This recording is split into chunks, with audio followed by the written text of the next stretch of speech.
As a massive fan of Star Wars growing up, I was an avid player of the video games and an avid viewer of the shows and movies. Growing up, I played a lot of the originals like Knights of the Old Republic or Force Unleashed or Battlefront and even Starfighter, if anybody remembers that one.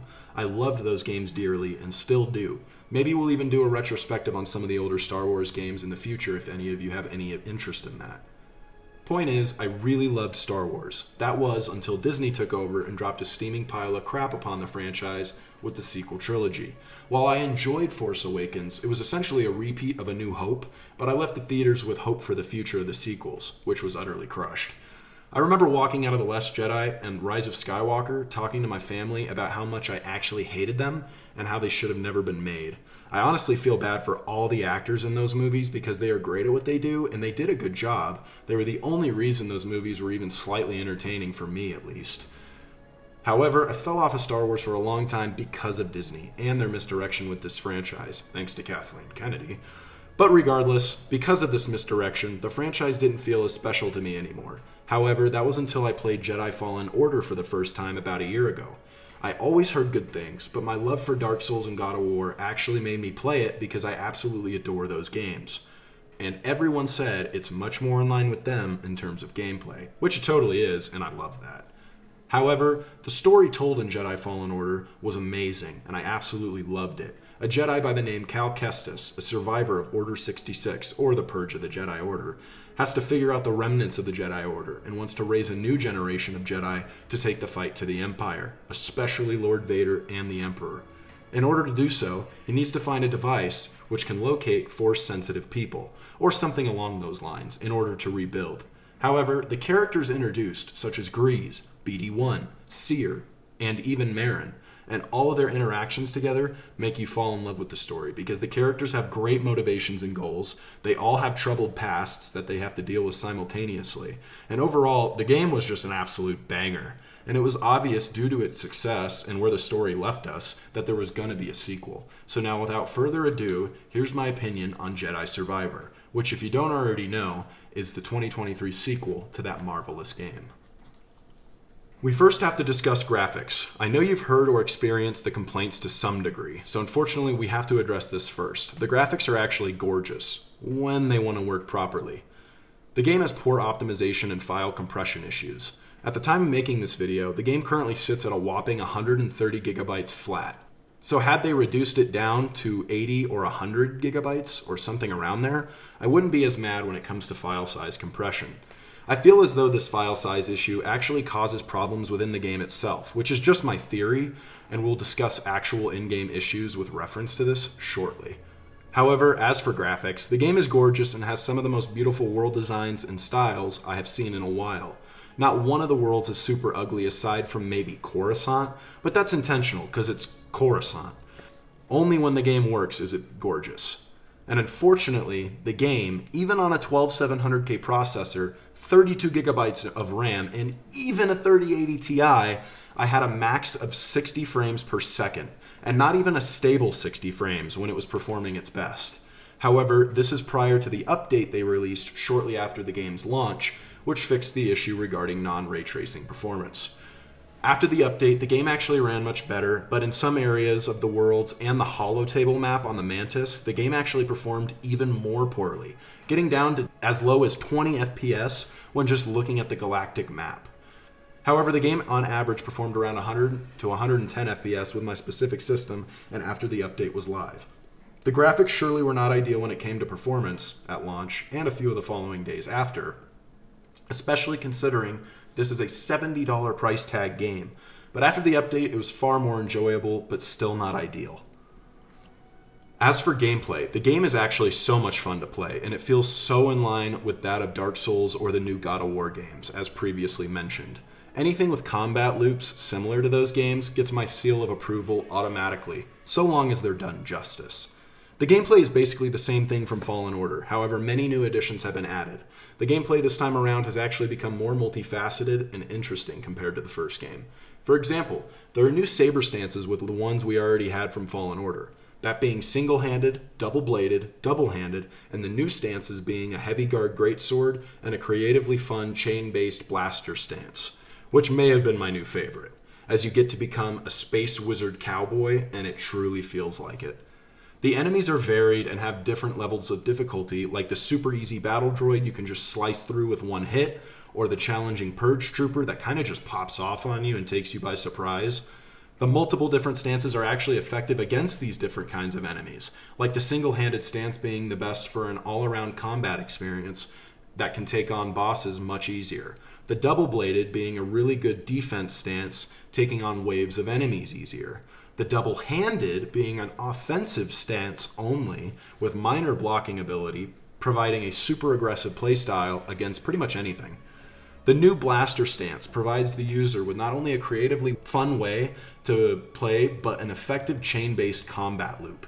Having your blaster be fed by your lightsaber interactions with the enemies, and your blaster allowing for better lightsaber attacks and openings, feed into each other, which was a ton of fun.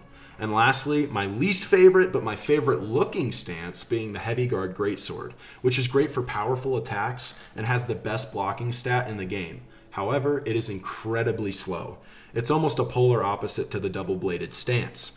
The double-bladed being great at hasty defense and attack, but poor block stamina and smaller damage. And the Greatsword being slow defense and attack with high block stamina and higher damage. But it is the coolest looking stance. Holding a lightsaber as a heavy weapon from Dark Souls truly made me smile, as I am normally a heavy weapon main in those games.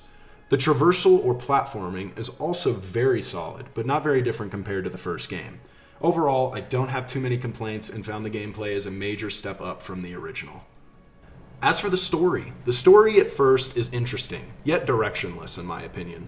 That is until you go to Kobo for the first time seeking Grease for Manus repairs. And after you get there, you'll meet Ravis. And after you meet him, the story does take it up a notch. All the characters from the original also make their appearances, and they will re-team up together over the course of the story, except for Seer, as Seer is now heading an underground organization to bring back the Jedi Order, collecting and compiling Jedi history, texts, and information that they can use to build a new order of Jedi and take the fight to the Empire. However, word gets out that there is a planet known as Tanalorr, which provides a secret and safe home for all Jedi to live safely away from the Empire. The story then becomes a mission to get there and build a new order of Jedi, as well as provide safe haven to those seeking to escape the Imperial-controlled galaxy. You get to meet some returning faces like Eno Cordova, and new faces like Bode on your way to achieve this mission. And without getting too into spoilers, things go awry, things get dark and disturbing, and almost everything goes wrong. That is, until the end, where Cal and the crew find a slight sliver of hope. The story was phenomenal in the second half of the game. They truly turned it up to 11, and that's where I'll leave it for now. The side quests are also very well executed, and they feel like lesser versions, yet still very enjoyable main missions. They're actually all very well done and very obviously cared for, except for the Scuba Stev side missions. The character being a fisherman intergalactic version of Scuba Steve, which are atrociously boring. They tried to make him a funny guy, and it worked at first, but there's a mission at one point in the game where he talks for a consecutive 4.5 minutes about some fishing story you won't even care about. And everything related to him afterwards is just not interesting at all. Maybe that's just me, but it felt like they really tried too hard to implement comedy with him. However, the best side quest is easily the Bounty Hunter side quest, where you get to see a cameo from the man, the myth, the legend, the best bounty hunter in the galaxy, Boba Fett.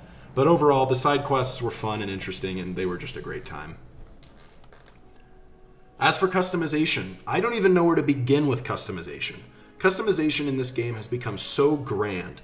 You get to fully customize your lightsaber, as in the first game, but with far more options and styles, and just interesting looks all around. For example, I made a double orange-bladed lightsaber with bayonets on each side with a white pearl finish and bronzium accents, making it look like a white and gold/bronze saber with an orange blade. And having the ability to match that colorway and style to the blaster was absolutely badass. You get to customize in depth the lightsaber, the blaster, BD-1, and even Cal himself, being able to change clothes, hairstyles, and beard styles. However, you don't get to customize the Mantis this time around, but honestly, it was a more than fair trade, as you don't spend too much time at the Mantis anyway. Overall, without talking about it all day, because we easily could, The customization was awesome and so well done. Props to the team for that one. Now we need to discuss some negatives about the game. I will keep this section of the video short only because these problems may only be experienced by me. So I will explain what I had to deal with and we will move on to the positives of the game. To kick us off is the highly invasive lunging and stun locking that enemies are able to pull off. If you get cornered by 2 or more enemies and they keep doing combos on you, which I experienced more than 10 times, you will get stun locked and won't be able to get out of it unless you spam A, B, or XO to jump dash, as well as praying the game will allow you to do it successfully. But not often does it work out. It is a very frustrating thing to try to get away with, but getting stun locked mid-traversal is absolutely frustrating. In addition, the lunges from enemies are highly aggressive, which isn't the bad part. The bad part is that it's extremely inconsistent. You will think you dodged their lunge, and it will look as though you absolutely did. But for some reason, the game will have you get hit or take damage anyway, as well as going through the annoyingly long red attack animation. In addition, in certain circumstances, especially in the cutscenes, at least at the time of making this video, there are some really bad lip syncing problems. The character will be talking, but the lip syncing animation can sometimes be up to 4 seconds behind the audio lines. And for a $70 game, that's just unacceptable. And while not very consistent, it did happen at least 4 to 5 times during my playthrough. Another gameplay problem I experienced, even though it could be a bad controller, which I seriously doubt, is an input delay in some encounters, where I will push block or attack at an appropriate time and the game doesn't register it for a second or two, which cost me multiple reruns of boss fights and area encounters. I always connect my Series 2 Elite controller through a USB-C to my PC, which should provide the fastest input time, or so you'd think. However, this is the only game in the last 6 months I played with a controller and experienced these delay issues. Lastly, I streamed the entire game and due to optimization issues, it crashed my stream 4 times, 2 in one day, even though I have a high-end PC build. However, those are all my complaints and issues with the game, as well as the aforementioned compression and optimization issues. When it comes to positives, it does in fact outweigh the negatives. Like, the combat overall is awesome and in-depth and just really well done. The story is very well structured and executed. The characters are just as lovable as the original, Grease if not more so, and customization is damn near top tier, as well as the graphics being gorgeous when they want to work properly. I would have to rate this game a solid 75%. Mainly due to issues previously discussed, I will have to take some points away. However, I still loved the game and believe it was an absolute treat to play through. I really enjoyed it, even though I rated it what I did. It didn't take away from my enjoyment of the game, just that it objectively has and had problems. Should you get it? I believe you should get Jedi Survivor as soon as it's discounted. I believe it is currently 10% off at the time of making this video. At any slightly lower price, this game would have gotten a better percentage score from me, but because they charged $70 for a non-polished game, I had to take extra points away, because that's ridiculous. I still don't think games need to be $70 anyway, at least yet, because they haven't justified the price tag. Maybe Elden Ring and God of War Ragnarok have, but since the price change, those are the only 2 games I can think of deserving of a $70 price tag. However, if you are a Star Wars fan, especially a Fallen Order fan, yes, absolutely, you should get this game. Even if you want to waste an extra 10 to 15 bucks. I would hate to have this game spoiled, so get it at your earliest convenience. That is going to wrap up my opinion review of Star Wars Jedi Survivor. I plan to finish my 100% achievement run on Twitch, so find me over there this week if you have any interest, of course. And after that, we will be streaming and reviewing Legend of Zelda Tears of the Kingdom, so keep an eye out for that video here in the next few weeks. Additionally, I am currently in the process of making 2 other videos, one related to Rick and Morty and the other relating to Jack Reacher on Amazon. After these 3 videos, I plan to make a retrospective on Super Mario Galaxy, so keep an eye out for that one too. However, it won't be for another month or 2. That is going to wrap up this video. If you enjoyed it, let me know your favorite part of the game or my review down in the comments. Do you agree? Do you disagree? Feel free to let me know. Let's have a discussion. Anyways, I appreciate anyone who made it this far or viewed the video in general, and I will catch y'all in the next one. Have a great day, everyone, and peace out.